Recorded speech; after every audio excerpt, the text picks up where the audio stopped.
ñun ñoo bëggul jël ay dette boo xam ne dañuy gën a tënk mais plutôt loo xam ne day tax suba nous soyons beaucoup plus autonomes beaucoup plus souverains looloo tax lu bëri sax mi ngi yéex mais ñun ANER on a 14 projets impactants mais 14 projets yooyu yëpp am na chaque projet au moins tu as 2 ou 3 bailleurs qui se sont positionnés mais ils sont prêts à mettre de l'argent donc pour nous li ñuy wax noonu du réalité bi c'est pas la réalité sur le terrain. Mieux aujourd'hui la confiance je pense qu'elle est encore là parce que la crédibilité du Sénégal non c'est très élevé la preuve ñun bi ñu demee même si suñu salon bi te bi nga xam ne on a eu une médaille mais la délégation sénégalaise a reçu un prix des inventeurs de France pour leur participation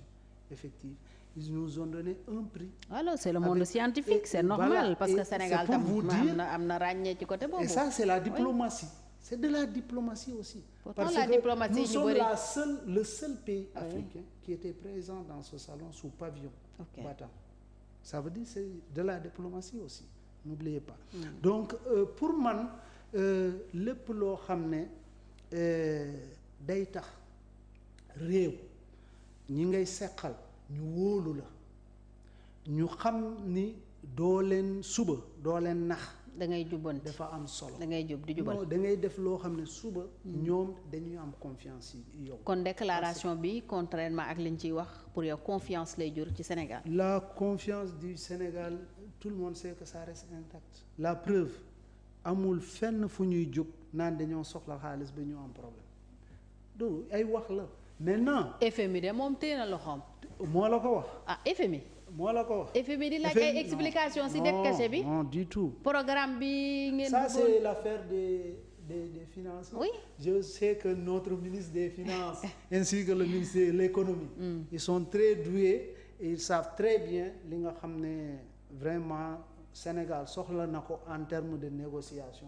pour def ko côté boobu ñun on ne s'inquiète pas sincèrement ce sont peut-être les gens qui s'inquiètent mais ñun on s'inquiète pas parce qu'on sait que ce qu'on a fait loolu la ñu war a def nit doo bu ñun bëgguñu dox ci fenn suba ñu quand tu viens vous-même quand vous venez dans une quelque chose mais balaa sax nga koy càmbar di xool di natt et tu es obligé d'avoir une référence. Nous scientifiquement c'est obligatoire. Oui, pour dire que lii laa fi fekk fii laa déparé. Non ça c'est mais maintenant imaginons que les gens veuillent que on vienne on dit que non la dette là c'est 70% et cetera suba on voit que c'est le contraire qu'est-ce qu'on va dire waa Pastef ñoom ñoo fi ñëwoon. waaw 70% lañ ko fekk yóbbu nañ ko c'est le gouvernement de Diomaye qui est venu qui a trouvé ça ils ont fait ça. mais wax nit ñi dëgg bi ñu gis ko ëllëg ku lay juger mu juger la si loolu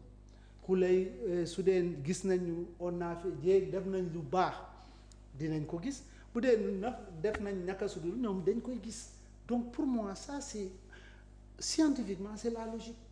munoo def leneen c'est-à-dire que nous c'est normal ku dëggu loolu rek nga mën a def. D'accord. Voilà. Alors loolu ñu jàpp ne nag régime bi fi jógee moom la def tax na la député Guy Marius Sagna bëgg ñu topp l'ancien président Macky Sall pour haute trahison est-ce que yow jàpp nga ne c'est pertinent d'aller vers ça jàpp Macky Sall jàpp peut-être ay anciens ministres ils sont tous justiciables hein mais comme réconciliation ngeen woote woon.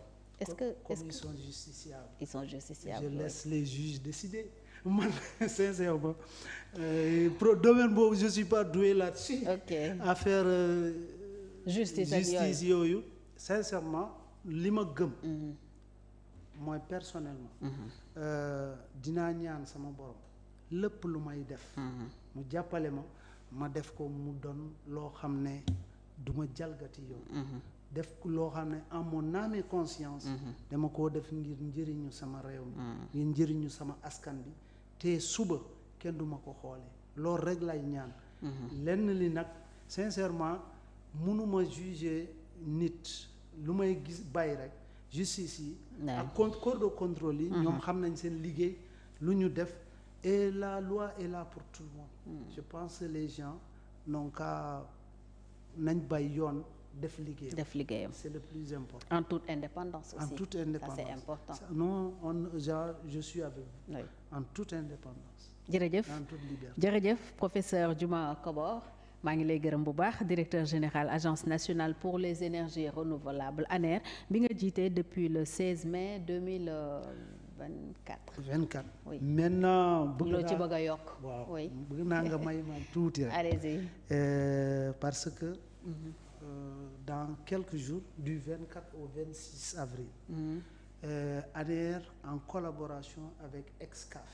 ok dañuy organiser lu ñuy tuddee. boo fi defee publicité da ngay jaar service commercial de. du publicité s'il vous plaît loolu suñu liggéey. d'accord parce que nous sommes obligés de faire la promotion. ok et la sensibilisation sur les énergies renouvelables. d'accord Donc nous organisons un salon international. D'ailleurs vous êtes invités sur les énergies renouvelables et l'environnement du 24 et 26 avec l'arrivée vraiment de plein de ministres de certaines structures comme des agences domaine boobu ak tamit des entreprises privées ay stand ils ont fait des stands donc bëgg nañ vraiment bu ngeen ñëpp ñëw. booleel Télé Sénégal ci sa partenaires yi.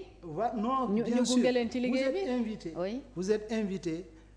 Tout le monde est invité, c'est gratuit, l'entrée est gratuite, ce sera au Grand Théâtre. D'accord. Avec certainement la présence de tous nos partenaires qui sont des partenaires techniques et financiers qui viennent dans tous les pays. D'accord. Donc voilà, si vous êtes invités, soyez te jour ouverture bi soyez présents. waaw demal plus que invité après dinaa la booleeg waa service commercial comme ça ngeen xool partenariat bi nu ngeen koy tëggee en tout cas ñu accompagner leen ci avec beaucoup de plaisir parce que tam Sénégal moo ñu ñor njëriñu sénégalais yi moom la ñuy bëgg di toog di waxtaane saa su nekk di yeggee aussi seen ay jàmbat ñoom askan wi c'est important. De sensibiliser nit ñi sur les lampadaires. C'est important.